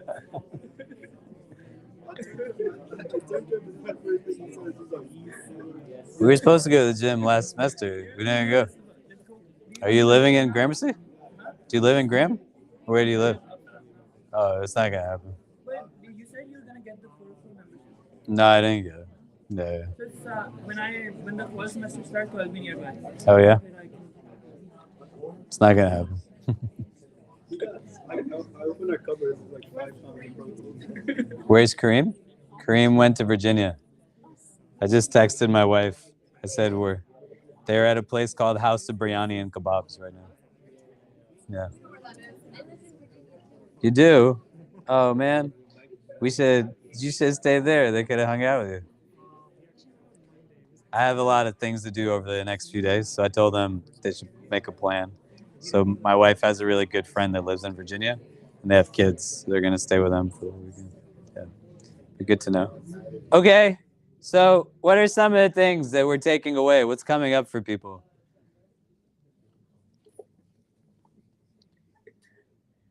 What are we discussing? We talked about the importance of diversity and how it's important to honor the unique gifts of the community, but also of ourselves, and how we each have a unique purpose. And we also talked about how empathy is often seen as a weakness, but it's actually a superpower to feel things on a visceral level, and how courage is really what essentially emboldened Hamza to stand up for his people, and and how we all need to practice non-judgment, because we might be judging people based upon their appearance or ethnicity, country of origin, or gender, but they might be the reason why our prayers are answered. Yeah, amazing. Other thoughts? What else do we discuss? Yeah. It kind of relates back to the hadith we were discussing on Monday about capacity, Mm-hmm. and how we, as much as we have the ability to exemplify beauty, we also have the capacity to do the complete opposite. So what Hamza taught us was to like reflect and really just, if you truly like, you can choose to do one thing or full send do the other thing. So without hesitation, he would choose to exemplify this continuous support to back up the Anything else? And you know what's crazy is like, you don't need 100 Hamzas. They just needed one Hamza, right? And then it puts things into different modes. Do you see what I mean? And if you are not in a place where you can recognize the uniqueness of what individuals can offer, sometimes we don't need 1,000 people to be able to do a certain thing. You just need one person to be able to do something, and then somebody else does something else. That's how you all kind of fit together, right? It's a hadith that tell us, we're like one body. If an organ is not working, it's not functioning, the entire body feels the sickness, right? We have likenesses to a building, brick upon brick, reinforcing one another. If there's bricks missing, then there's like holes in your house, right? Doesn't work. So you're not fitting into a place that takes away your uniqueness. You just need one Hamza. They didn't need 1,000. You see what I mean? Right? And then a few days later, Umar radiallahu anh becomes Muslim. These are game changers. Do you know? The Prophet starts to make these du'as. Allahumma izz al-Islam bi'ahabba rajulani ilayk, Amr ibn Hisham or Umar ibn al-Khattab. Though Allah bring izzah to Islam, right? Izzah is a strength that is rooted in dignity. There's honor in what Hamza does. There's dignity, there's chivalry, right? What we call futuwa in Arabic, right? Ibrahim alayhi salam, the Prophet Abraham, he's described as fatah, like a young person of nobility when he's out there trying to do what he's doing. And futuwa is like a central part of characteristics within our tradition. And so drawing upon these from like a lesson standpoint and thinking out like, hey, what are they doing? And the Prophet particularly makes this dua because he's saying we need this type of strength, this izzah, this dignified strength by the one of the two men who's more beloved to you, Amr ibn Hisham, who we know as Abu Jahl, or Umar ibn al-Khattab, right? And the dua is accepted and they're leveraging what they offer. We'll talk about Umar more next time. What I'd like for us to do is, if you can, laptops or phones, Google like this sentence, because it'll bring up a particular website. So the title of the page is True Men, Manhood, and Masculinity in Islam.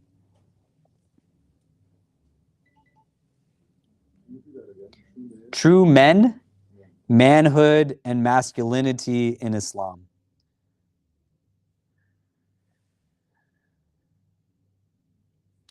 And so the link that you want to go to is with Abu Amina Ilyas. Do people see it in front of them? If we can click on that link.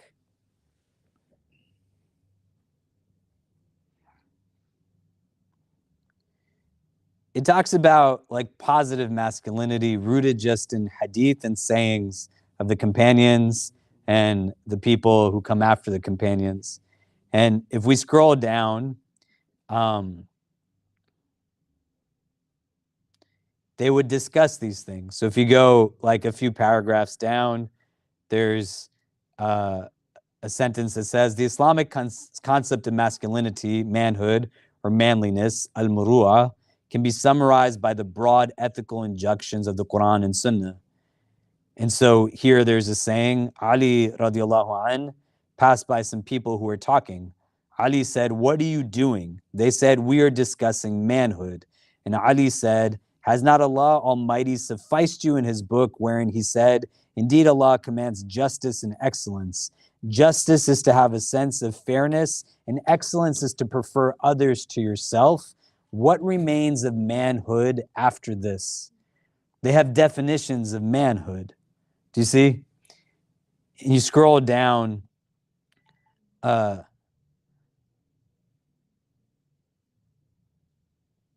the second saying that's there, Umar ibn al-Khattab radiallahu anh says, the foundation of a man is his intellect, his honor in his religion, and his manhood is in his character. Hassan al-Basri is asked, what is manhood? Hassan says, ad-din, it is the religion. And Hassan said, indeed, there is no religion for one without manhood. And you keep going down, and they define this in Lane's lexicon, manly perfection consisting in abstinence from things unlawful or in chastity of manners, having some art or trade, or in abstaining from doing secretly what one would be ashamed to do openly, or in the habit of doing what is approved and shunning what is held base, or in preserving the soul from filthy actions and what disgraces it in the estimation of men, or in good manners, in guarding the tongue and shunning impudence, or in a quality of the mind by preserving which a man is made to preserve in good manners and habits of manly virtue or moral goodness. Hamza is not a good man because he is physically strong. Do you understand? Because there's other people who are physically strong. Abu Jahl is physically strong, but he lacks maru'ah. He doesn't have these definitions of masculinity to him. You see? And you can scroll through these and read some of it even more, right? Ahnaf ibn Qais, rahimahullah, what is manhood? Ahnaf says, forbearance at a time of anger and forgiveness at a time of power. Why do you want to read these things? Well, one, it gives you an understanding of what our religion understands, from the standpoints of gender, right? This is what masculinity is from an Islamic paradigm. I went through these things with various groupings of people. One of them I did with a group in Minnesota that does work around domestic violence. And they said, can you come and do a workshop on positive masculinity? All I did with them for 8 hours was go through each of these things in more detail, talking about what do the words mean, the nuance of them, the grammar of it, the person who's saying it, how do we draw from it principally. So somebody says, how do I want to be like Hamza? Whether you are a man or a woman, here's a starting point to read some of these sayings and think about, where do ethics and values resonate in my practice of Islam? You're not a good Muslim just because you know how to prostrate with your back in the position and posture perfectly. You're not a good Muslim just because when you bow, that back is straight. Yes, the mechanics of it are a part of it. We're not saying that it's not, but it's not the absolute part of it. Where are the ethics and values that are meant to be the outcome of religion and ritual that is transformational of your inner self and should be bringing you to things like this, right? A man will not hit the mark nor fulfill his manhood until he has two characteristics: forgiving people and overlooking their faults. So when we're conjecturing and ideating about what we take away from Hamza radiallahu an, and you can say non-judgmentalness, this is what these people were saying centuries ago, that your job is to not look and see what you perceive inadequacy to be in someone, but your sense of maru'ah brings you to a place where you understand that everybody's got faults, man. And how you see people is not telling you about who they are, but how you see people tells you about yourself. And if all you can get into is being able to size somebody up and down based off of their shortcomings, you start to think, what is masculinity? What is maruah? Why do I always have to be right? What is the bigger picture, the foresight? What am I bringing people to? Muhammad ibn Nadr, rahimahullah, he says, the first part of manhood is a cheerful face. The second part is loving kindness to people. The third part is fulfilling the needs of others. When you think about stereotypes people have of Muslim men, right? Or you think about Muslim men that you know, or masculinity, is this what we're taught growing up? What is like the idea of a strong man societally? What is like the purpose of it? They're not saying here, manhood in Islam is that you put food on the table. Manhood in Islam is about how many dollars you have in your pocket. Manhood in Islam is about a cheerful face. How can you have a cheerful face if you exhaust yourself chasing after dunya and you don't know how to take care of your heart and you burn yourself out in immense ways, constantly chasing after things then that just numb the exhaustion? Umar ibn al-Khattab says, do not let yourselves be impressed by the roar of a man. Rather, if he fulfills the trust and restrains himself from harming the honor of people, then he will truly be a man. Ahnaf ibn Qais, he says, there is no manhood for the liar. It's beautiful. Ethics, character, goodness. It's not moral relativism. This is what a Muslim should be striving towards. Hamza radiallahu an, he wrestles with himself that night to be open to the idea of what is actual truth. What is my belief? What is my conviction? And how do I shift now what it is that I hold on to inwardly in terms of my strength, my notoriety? Abu Bakr, when he becomes Muslim, they say all that he possesses, his wealth, everything he has is for Allah and His Messenger. Hamza radiallahu anh is doing the same thing. He's just taking his talents and his skills, recognizing his spiritual gifts, and then using them in the way that Allah would want him to use them. That's what you got to do, is be open to the idea that Allah has blessed you with spiritual gifts, and then think about how they're not self-serving, but so many of these things on Maruah are talking about how you treat others, fulfilling the rights of others, doing right by others, maintaining the trust with others. Do you see?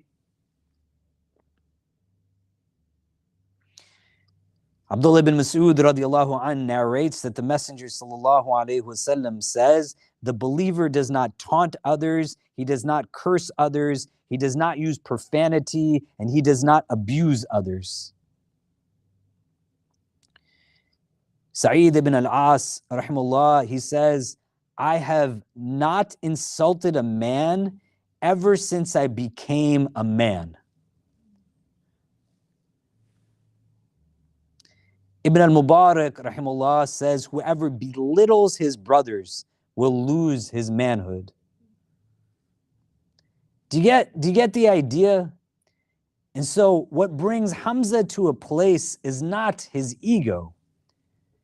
His protection of these people is rooted now in buying into a system that doesn't just teach you practice and ritual, that's one facet to it, but there's a robust theology that you can buy into with faith. That's what Iman is, that informs practice. There's a spiritual tradition that is amazing in what it offers to people's inner self, that is ihsan.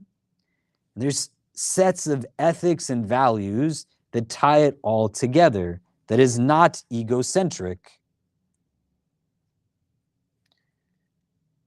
The Prophet ﷺ says, the strong are not the best wrestlers. Indeed, the strong are only those who control themselves when they are angry. How does Hamza go from this emotional roller coaster? He comes from a journey not expecting somebody is going to tell him that someone was abusing his nephew. He hears this, goes into a place where there's a physical altercation, and then shortly thereafter is in a place of solitude and reflection that ends with him saying, Islam is true. The capacity to have that kind of emotional recovery is not rooted in the physicality of his strength, but the strength that he has to overcome and be in control of his emotional and mental self. How many times do you sit in a place and you say, I wish I hadn't said the thing that I said. Sorry I said that to you. I didn't mean it. I wasn't myself. I wasn't in control of myself. But what were you equipped with in your training, in your socialization? The teachings of what goodness were actually rooted in. Sufyan al-Thawri, rahimahullah, he says, a woman will pass by a man and he cannot restrain himself from looking at her lustfully, although there is no benefit in it. What could be weaker than this? Have you ever walked down the street and seen the way men look at women?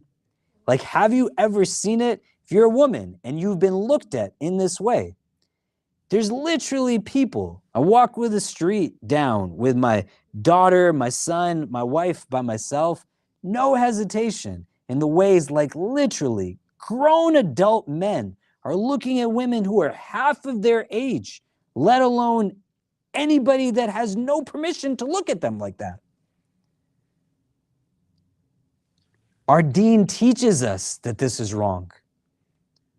Sufyan al-Thawri, rahimahullah, was a man who, as there was legislative growth in Islam, he was mujtahid. He had his own school of thought. That's how equipped he was in understanding the fiqh of this religion and the depth of this religion. And he's telling you that if you as a man can't control yourself in how you look degradingly and objectifying a woman that does not have given you any permission to look at in that way, what is weaker than this? Do you get what I mean? And that's why you gotta know who these people are in the Seerah literature, and then think about what's the base and foundation of what's bringing them to exert like the decisions that they make, right? The truly weak man is he who is too weak to manage himself.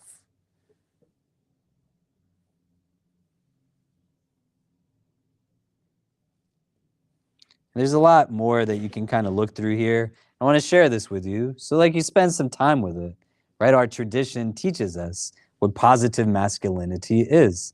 And we can then understand the absence of these things as being the absence of masculinity in our religion. So if you're raising boys or you are a boy yourself, you are a Muslim, you want to think about what is values and ethics and what governs us, these are the things that govern us. It's not because people around us are all standing up for righteousness. You still do what's right because it's the right thing to do. There was one Hamza in the face of all of these people, and all of them had gone to Abyssinia, and he was still taking them on, right?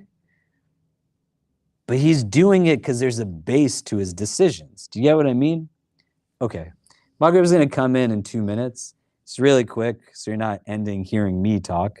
You can turn to the persons next to you. What's this conversation bringing up? Some takeaways. And we'll come back and discuss and call the adhan. But go ahead.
The guy, he's saying it.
Yeah. Growing up, and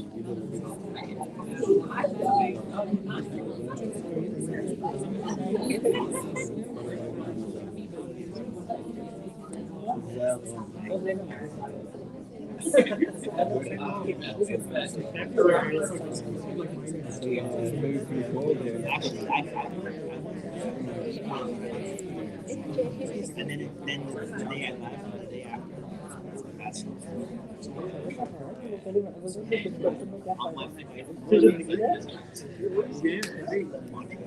Okay, so what are some of the things we're taking away?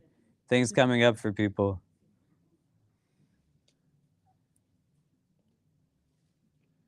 Maybe we have a couple of people share and then we'll wrap up.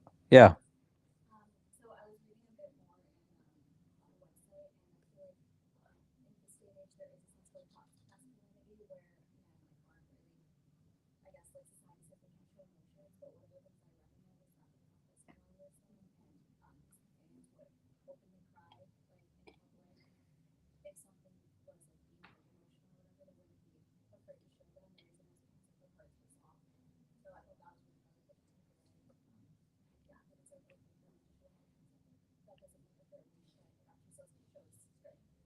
Yeah, right? If you keep reading, it tells you hadith. The Prophet goes to the grave of his mother and he starts to cry, and the people around him start to cry because he was crying.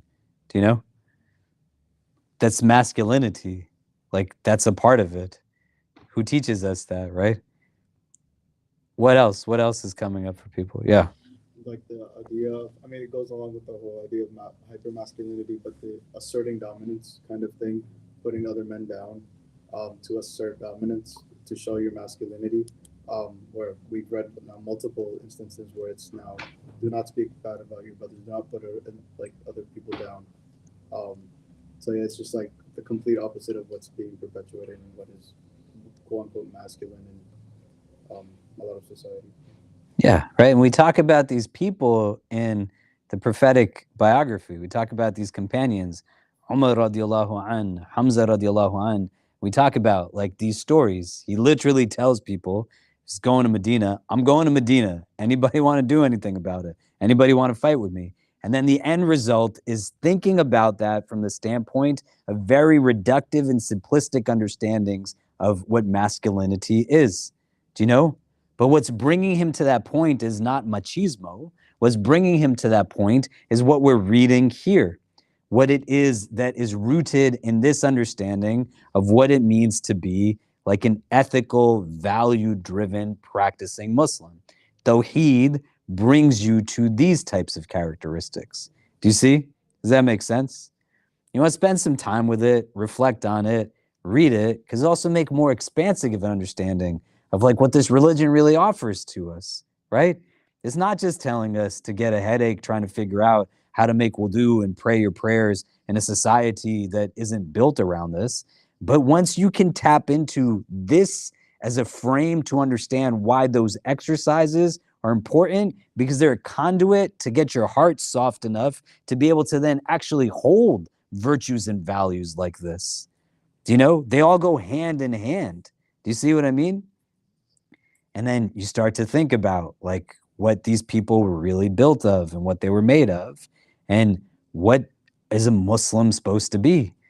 And they're supposed to be different. Do you know? I mean, like even this saying of Sufyan, I could tell every single one of us, if we walk through any part of New York City today, you definitely saw a man that was looking at a woman inappropriately. Do you see what I mean? This is why people need like what Islam teaches, because it's telling us to do what exactly, right? But if it's not taught to Muslims, then Muslims don't know what like our teachings are fundamentally, because you can't get out of just learning how to make wudu. At some point, you have to stop like just engaging in only the fiqh, right? Or thinking about like someone converts to Islam. There are people who take shahada here all the time. Some of you have done it here, right? What do people turn Islam into? Do you know? Like, hey, you can't have a dog, right? Hey, you know what? Now you got to do this, or you can't do that. But are they saying to you like this robust, beautiful tapestry of teachings that these are people who are saying this thing based off of their understanding of the Quran and the Hadith? Somebody can only give to you what they have, and from their understanding of the Quran and the Hadith, you've been Muslim for 5 days, and you got to get rid of your pet dog is the first thing you're telling somebody? Do you know what I'm saying? Right?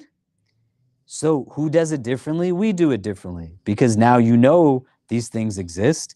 You want to take what you know and how you act on what you know and keep those closer together. It's a secret to contentment. And then you just try your best. You go at a pace that makes sense. Hamza wrestled with himself. He was willing in that night to be open to change. You got to be willing to be able to be open to change, to then be able to offer some of it back. Okay, tomorrow the building's closed, along with the rest of the university buildings. Friday we're going to be open only for Jummah from 12 to 4. It's going to be me and Isam here, who's our digital media coordinator. He'll come in a bit to take this down. So everybody's free at 12 o'clock or after Jummah. We just need help with setting up for lunch, cleaning up, serving stuff, all this kind of stuff. So definitely come. And if you know people who are in the city and they don't know what to do, we're purposely having lunch this Friday. It's a Friday we wouldn't normally have had it because we had lunch last Friday. We do it every other week. Now it's going to be Fried Chicken Friday 3 weeks in a row, right? So somebody's du'as were answered in the room, you know? So tell people who you know are going to be by themselves. They don't really know like what to do. Maybe they haven't gone to Jummah ever in a long time because of work schedules, right? Or their Jummah experience is going to be something where nobody like talks to them. You know you're going to be here. Invite them to come here to be with people and be in community. And then if some of you are free, the building's going to be closed from 12 to 4. It'll be open only from 12 to 4. But there's stuff you want to do with other people afterwards, right? It's a long weekend. It's a holiday. Let it be replenishing, do you know, as best as it possibly can. And then we will be closed for the weekend. Friday, we'll also have like our sisters circle and like the parents class that we do with toddlers. All of that's going to happen with lunch before 4 o'clock. So anybody who could help us make that happen, we'd appreciate it if you could come to help out, inshallah. So people want to just put their chairs against the wall. We'll call the adhan for Maghrib and pray. And this is a reminder, the building's going to close at 9. So after Maghrib is done, if you could start kind of gathering your stuff and making your way out, we'd appreciate it, inshallah. Assalamu alaikum.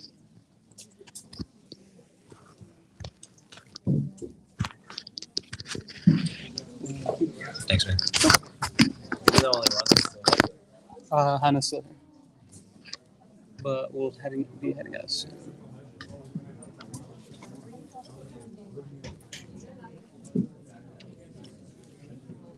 Yes, what do you call it? It's because we're running out of time. So.